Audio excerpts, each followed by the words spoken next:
Audience feedback is always very important when creating a media product, especially for me as I work independently.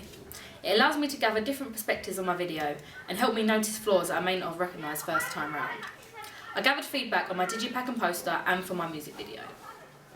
For my first draft of my digipack and poster, I got mainly positive feedback, but I picked up on some criticisms. For example, my barcode was too large, I needed social media links and a credit block. So, after I received the feedback, I corrected this.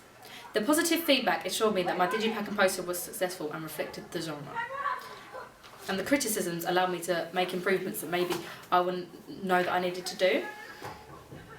For the first draft of my music video, I received some positive feedback and some areas needed to improve, which was understandable as this was the first ever draft and it was obvious that it needed a lot of work.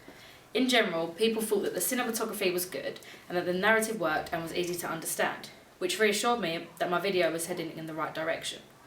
For areas of improvement, I received comments like, maybe not have too many shots of her walking around the room, which I agreed with as these shots were taking too much room in the video and weren't really relevant to the concept of the video. So, when re-editing, I cut these shots down. In the end, I refilmed anyway and considered this when refilming. Other comments included changing the filter of the video to make it reflect the genre more.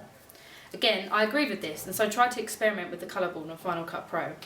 In the end, I didn't add too many filters anyway, as I believe it kind of ruined my video and didn't work.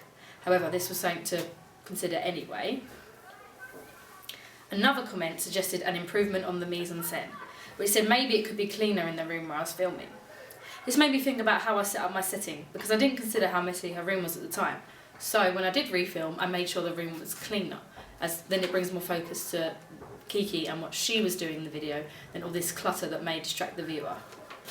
For my final draft, I received some final feedback. One person said they loved the cinematography and performance. Another said, narrative is clear, which I love.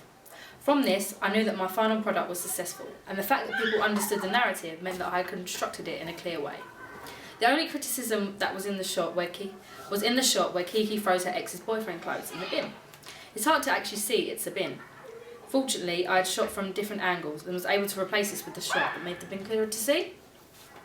Overall, I think that I learned a lot from my audience feedback and believe my video wouldn't have been as successful without it. It made me realise how valuable other people's opinions are. Media products are made for audiences, so feedback should always be taken into account.